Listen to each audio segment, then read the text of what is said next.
हम शपथ लेते हैं कि अग्नि को साक्षी मानकर जब तक इस संस्था से जुड़े रहेंगे, राष्ट्र के प्रति, समाज के प्रति, व्यक्ति के प्रति समस्त जिम्मेदारियों का निर्वहन करेंगे। हमारे समक्ष अगर कोई व्यक्ति अपनी समस्याओं को लेकर आता है तो उनकी समस्याओं का तीसरी अदालत टीम तक पहुंचा करके उनकी समस्याओं का निस्तारण कराएंगे। जय हिंद, जय भारत, वंदे वंदे। Thank you. तीसरी अदालत के इस मंच की संचालन कर रहे हैं हम लोगों के बड़े भाई आदरणीय सुनील जायसवाल जी, सम्मानित मंच, यहाँ उपस्थित हमारी बहनें, हमारे बड़े भाई लोग। तीसरी अदालत में मेरा पहला दिन है और पहली मीटिंग है। मुझे उम्मीद नहीं था कि आप हमको ये भी जिम्मेदारी देंगे, क्योंकि सुनील भैया के साथ मेरा पुराना रिश्ता रहा। मुझे याद है कि सन 2005 का वो दिन था, हम लोग कॉलेज लाइफ में पढ़ते थे, महात्मा गांधी काशी विद्यापीठ, और आपके अंदर एक जज्बा था, एक जुनून था। उस जुनून को देखने के बाद हम जैसे नौजवान भी लोग प्रेरित होते थे। सुनील भैया चंद्रशेखर फाउंडेशन चलाते थे बनारस के, चंद्रशेखर आजाद यूथ ब्रिगेड, और उसी दौर में बनारस के अंदर एक और संगठन काम करता था, भगत सिंह यूथ ब्रिगेड। ये दोनों संगठन लगातार बनारस के प्रशासन के लिए एक बड़ी चुनौती हुआ करती थी। इसके सारे सदस्य बड़ी चुनौतीपूर्ण हुआ करते थे। आकांक्षाएं और जिम्मेदारियां बढ़ी, लोग अपने अपने उस संगठन से बाहर निकले, लोगों का दायरा बढ़ा। सुनील भैया पत्रकारिता का कलम थाम लिए, हम लोगों को अनाथ छोड़ दिया। हम लोग बनारस के अंदर जो है तमाम नहीं, पहले विद्यार्थी परिषद का झंडा लेवल होता था, मुझे आज भी याद है। आदरणीय इस मंच के अध्यक्ष महोदय, आदरणीय संरक्षक महोदय, मैं बड़े ध्यान से आपको सुनील भैया देख रहा था। बनारस एक न्यायिक शहर, बनारस जिंदा शहर है। और अभी हमारे चाचा हमारे अभी वो एक सॉन्ग के प्रति जो सॉन्ग के साथ एक गाना कह रहे थे, वो व्यंग्यात्मक था। लेकिन आपको हम बता दें कि बनारस सत्ता के साथ साथ विपक्ष की भी बहुत महत्वपूर्ण भूमिका निभाती है। बनारस कभी भी गूंगा नहीं रहा। बनारस का तेवर, बनारस का मिजाज, एक बनारसियत रंग जो होती है, ये नींव डालती है कि हिंदुस्तान के अंदर लोकतंत्र की सच्ची नींव अगर कहीं पड़ती है तो बनारस के अंदर पड़ती है। बात हमने पहली अदालत देखी है जिसमें न्यायाधीश बैठते हैं। उस न्यायालय में मैं उसका पूर्ण आस्था है मुझे, इस भारतीय लोकतंत्र के उस न्यायालय पर, जहां गरीब गुरबे से लेकर के तमाम लोगों को न्याय मिलता है। दूसरी अदालत में जो समझता, वो दूसरी अदालत ये आपका समाज है, ये लोग जो आपकी इंसानियत को तय करते हैं, आपके मिजाज को तय करते हैं, आपके लक्ष्य को तय करते हैं। लेकिन ये तीसरी अदालत क्या, ये सवाल बौद्धता है, और खासकर उन लोगों के लिए जो सामाजिक गतिविधियों में रहते हुए अपने बनारसियत को जीना चाहते हैं, अपने बनारस को देखना चाहते हैं, अपने बनारस को बढ़ना चाहते हैं। मैं आया तो सबसे पहले, मैं अमूमन तमाम मीटिंग में जाता रहता हूं, मैं पहले लोगों देखता हूं। देखना चाहिए कि हम जिस मीटिंग में जा रहे हैं उसकी हेडलाइंस क्या है, हम जिस मीटिंग में जा रहे हैं उसके लोगो क्या है, जिस मीटिंग में जा रहे हैं उसकी स्थापना का विचारधारा क्या है। आप वहां अपने आप को चला पाएंगे कि नहीं चला पाएंगे, एक बड़ी चुनौती होती है। संगठन बड़े आसानी से लोग ज्वाइन करा देते हैं, लेकिन पद का निर्वहन करना एक बड़ा चुनौती होता है, और खुद का एक स्वाभिमान की चुनौती होती है। अब सुनील भैया हमको अध्यक्ष बना दिए, मैं घर में सोया हुआ, जब मीटिंग हो रही है तब बड़े ठाट बाट से चला आ रहा है। तो ये नहीं होना चाहिए। आपने हमको अपना प्रमुख अंग बनाया, हिस्सा बनाया, इसके लिए अच्छी सोच है।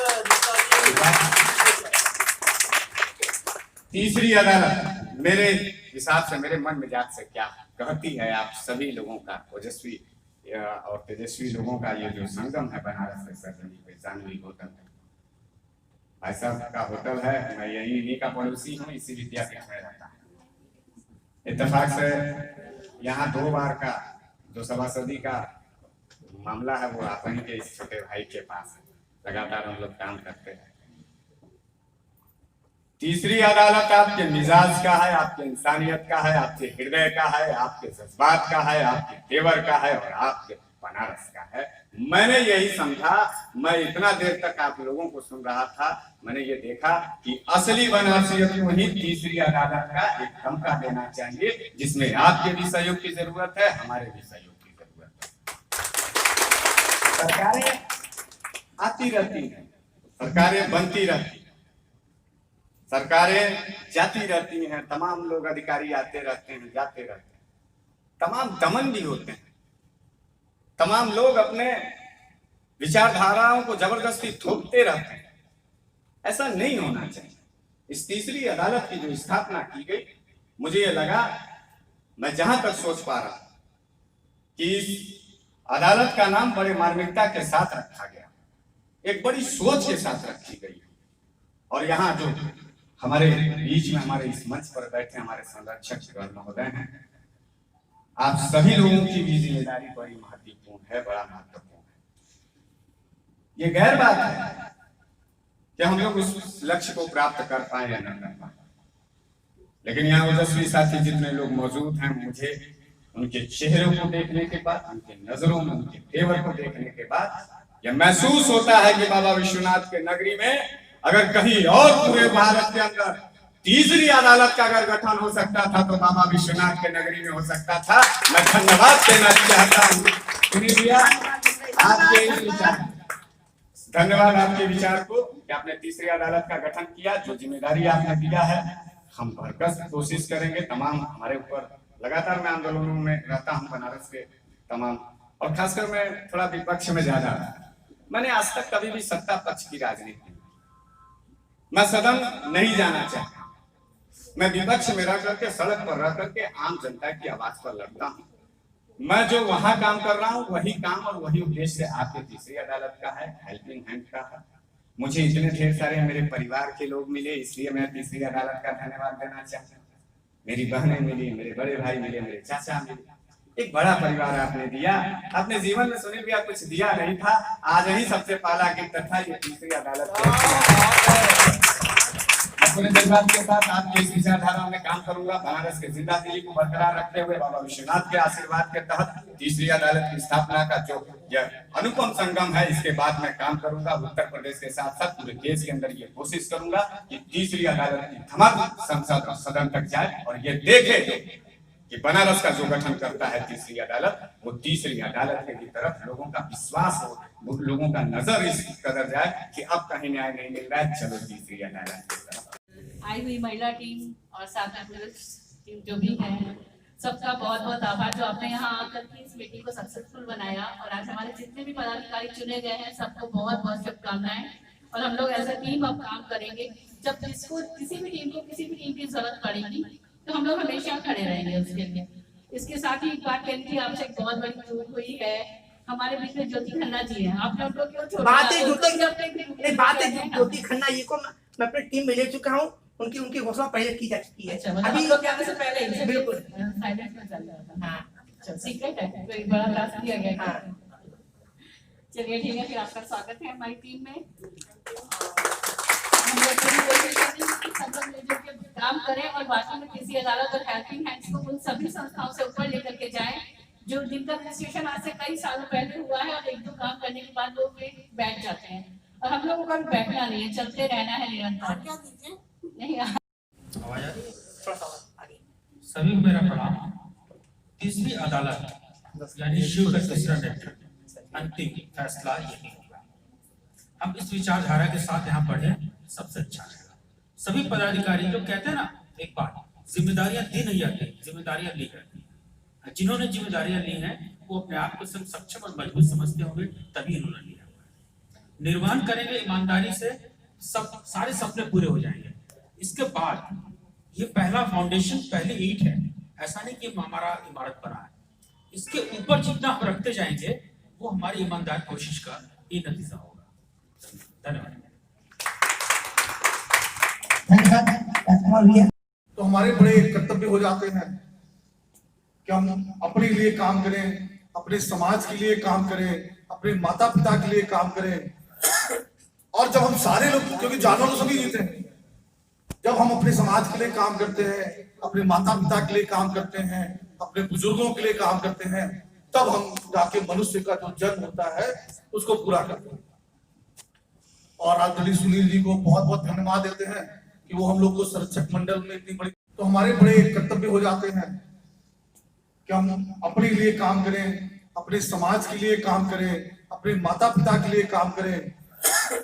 और जब हम सारे लोग, क्योंकि जानवर तो सभी जीते हैं, जब हम अपने समाज के लिए काम करते हैं, अपने माता पिता के लिए काम करते हैं, अपने बुजुर्गों के लिए काम करते हैं, तब हम जाके मनुष्य का जो जन्म होता है उसको पूरा करते हैं। और आदरणीय सुनील जी को बहुत बहुत धन्यवाद देते हैं कि वो हम लोग को संरक्षक मंडल में इतनी बड़ी जिम्मेदारी। तो ये मान के चले कि आप माता ने जन्म दिया है, पिता पाल रहा है, और जिनके पास माता और पिता के दोनों का आशीर्वाद हो उसे कोई कुछ नहीं कर सकता। कभी भी ये सुना है चूहे शेर का शिकार किए हैं? नहीं कर सकते हैं। शेर का शिकार करने के लिए शेर को जाना पड़ेगा। तो इसलिए हम अपनी बातों को ये निश्चित तौर पे मैं कहना चाहूंगा, समस्याएं आपकी कुछ भी हो, कोई दिक्कत नहीं, आपको कहीं जाने की जरूरत नहीं है। आप अपनी समस्याओं को लेकर थाने में जा रही है, आपकी बात को नहीं सुनी जा रही है, कोई दिक्कत नहीं। जिस प्रकार से आप अपनी थाने में देते उसी प्रकार से ये कृषि अदालत के नाम सबको देना पड़ेगा। उस पर कृषि अदालत एक्शन देगी और पुलिस से ही देगी, क्योंकि आपको याद होगा आपका उन्नाव का प्रकरण जब आपने फोन किया तो निराश तो नहीं होना पड़ा। तो ऐसा ही है कि भाई कोई किसी भी जनपद का हो, किसी भी स्टेट का हो, मेरे पास फोन आया तो मैं उसके सहयोग के लिए खड़ा हूँ और किसी भी कीमत पर। और मैं अपने टीम से जुड़े सबसे पहले मैं हमारे बड़े भाई मैं चाहूंगा कि अपने ओजस्वी भाषण और सदिता को जो है हमारे प्रेसिडेंट एक बार जरूर देंगे साल ये मान और सम्मान लाए, साल ये मान और सम्मान लाए, साल ये नफरतों को भी मिटाए, साल ये नफरतों को भी मिटाए, साल ये दिल से सबको दे रहा हूँ मैं दुआ, दिल से सबको दे रहा मैं हूँ ये दुआ,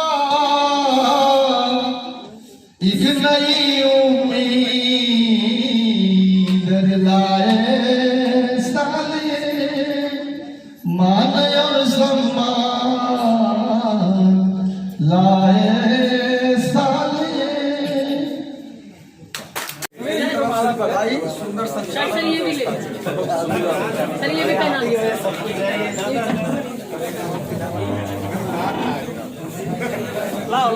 लाओ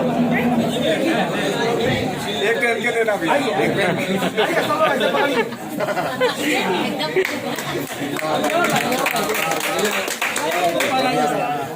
मालाओं का बस खाली इतना सर है और काल भैरव बन गए।